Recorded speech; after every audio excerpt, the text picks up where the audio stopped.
बिस्मिल्लाहिर्रहमानिर्रहीम जी, अस्सलाम वालेकुम। मैं इस वक्त मौजूद हूँ एक्सपो साइट पे और एक्सपो पे आप देख रहे हैं लोगों का आना जाना शुरू हो चुका है और काफ़ी ज़्यादा विज़िटर्स यहाँ पे आना शुरू हो चुके हैं। अभी एक्सपो की मुकम्मल तौर पे आगाज़ भी नहीं हुआ है, लेकिन बहुत सारे लोग यहाँ पे आना स्टार्ट हो चुके हैं। मेरे पीछे जैसा कि आप देख सकते हैं, हर कंट्री के फ़्लैग यहाँ पे लगाए गए हैं और उसके बाद ये चीज़ स्टार्ट की गई है और बाकायदा एक वेलकमिंग सा माहौल बन चुका है यहाँ पे। उसके अलावा अगर आप यहाँ पे देखें तो काफ़ी ज़्यादा कंट्रीज़ के फ़्लैग यहाँ पे भी लगाए गए हैं और अभी हम लोग अंदर जाएंगे और देखेंगे कि अंदर क्या पवेलियन के अंदर तैयारी की गई है और कैसे स्टार्ट किया गया है। बहुत सारे लोग यहाँ पे आप देख सकते हैं, अभी प्रॉपरली स्टार्ट भी नहीं हुआ है और बड़ा एक अच्छा एटमॉस्फेयर यहाँ पे बनाया हुआ है। अंदर जाके देखते हैं और देखते हैं वहाँ पे क्या तैयारियाँ चल रही हैं और कैसे चल रहा है सब। ये है जी पाकिस्तान का फ्लैग जो वहाँ पे लहरा रहा है।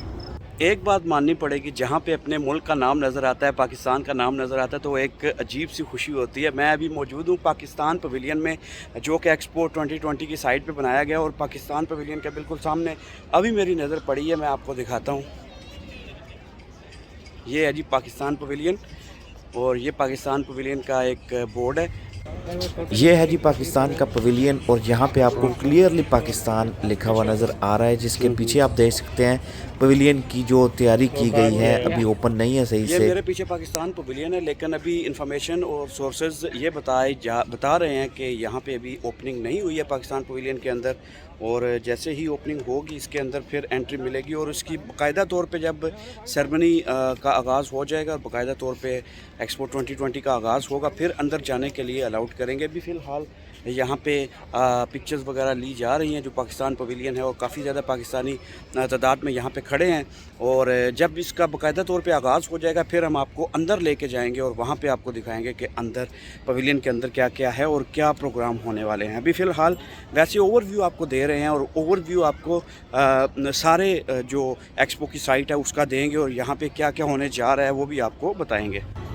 ये जो पवेलियन आपको नज़र आ रहा है ये इंडोनेशिया का पवेलियन है। काफ़ी अच्छे तरीके से इन्होंने बिल्डिंग की सजावट के साथ इन्होंने ये बनाया है और काफ़ी अच्छा एक व्यू दे रहा है। इंडोनेशिया का भी एक अच्छा पवेलियन तैयार किया गया है हर यहाँ पे। कंट्री का एक अपना अपना पवेलियन यहाँ पे बना हुआ है, जैसे कि ब्रुनेई है, नॉर्वे है, पाकिस्तान, इंडिया, मतलब हर कंट्री का यहाँ पे बनाया हुआ है। आप यहाँ पे देखें, ये ट्रेन आ रही है और लोगों को, पैसेंजर को यहाँ पे जो वॉक नहीं कर सकते उनको यहाँ से उधर लेके जा रहे हैं और उधर से लेके आ रहे हैं यहाँ पे।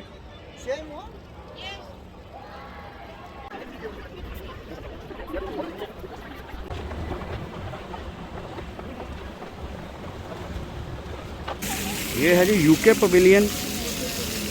यूके पवेलियन को अगर आप देखें तो ये एक अपना ही अलग सा इनका स्टाइल रहता है और कितनी ज़बरदस्त बिल्डिंग इन्होंने तैयार करवाई है।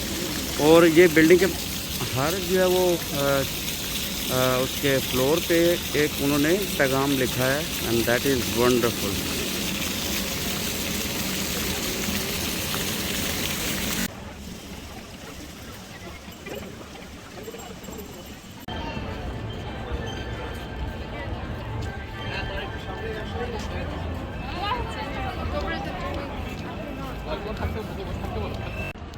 ये रोफ होटल्स बना दिए गए हैं, यहाँ पे होटल अपार्टमेंट्स हैं। ये हो सकता है उन लोगों के हो जो यहाँ पे रहना चाहते हैं, या वो लोग, वो स्टाफ जो यहाँ पे बाकायदा तौर पे एग्जेक्टिव में हों या काम करने वाले हों, उनके लिए बनाया गया। उसके अलावा ये चीज़ बनाई गई है, ये है जी दुबई एग्ज़िबिशन सेंटर, ये बनाया गया है। उसके अलावा ये मेट्रो स्टेशंस बनाए गए हैं यहाँ पे, जो बस स्टैंड्स होते हैं बेसिकली। तो इन बसेस पे बैठ के आप लोग पार्किंग के अंदर जाते हैं, क्योंकि पार्किंग से लेके यहाँ तक का फ़ासला बहुत ज़्यादा बन जाता है। तो इसके लिए आपको ये चीज़ बताई गई है कि आप यहाँ पे बसेस पे बैठें, जो कि शटल सर्विस होती है, ये बिल्कुल फ्री होती हैं। आप इन पर बैठ के और जा सकते हैं वहाँ पर।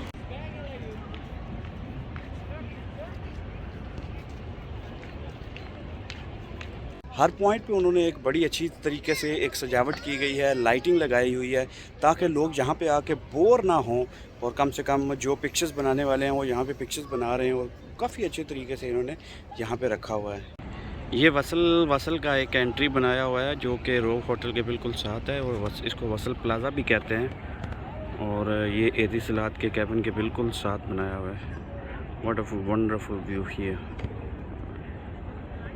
और ये जो है वो आपको नज़र आ रहे हैं सारे कंट्रीज़ के फ्लैग्स के साथ। अगर आप देखें तो लोग खड़े हैं पोल के साथ, और इसको एग्ज़िबिशन सेंटर भी कहते हैं। मैं आपको फ्रंट इसका दिखाता हूँ कि ये एग्ज़िबिशन सेंटर का फ्रंट जो है वो ये बनता है, और आधे फ्लैग्स इन्होंने इस साइड पे लगाए हैं और आधे फ्लैग्स यहाँ पे लगाए हैं, और पूरे मतलब हर दुनिया के हर मुल्क का फ्लैग यहाँ पे लगा के दुबई एग्ज़िबिशन सेंटर बनाया हुआ है।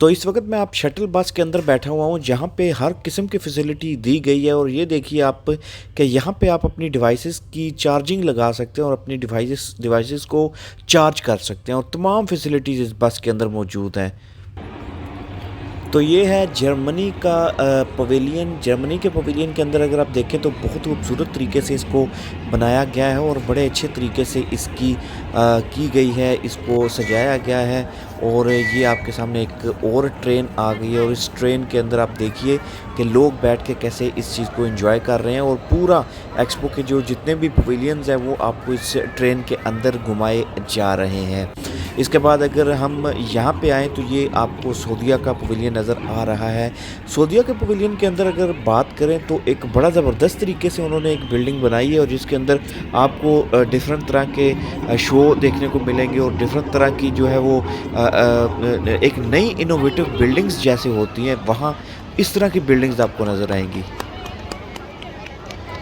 कितनी खूबसूरती से उन्होंने ऊपर जो है वो ऐसा रिफ्लेक्शन लगाया है कि अगर कोई शो हो रहा है इसके शेड के अंदर तो आपको ऊपर रिफ्लेक्शन के अंदर भी नज़र आए।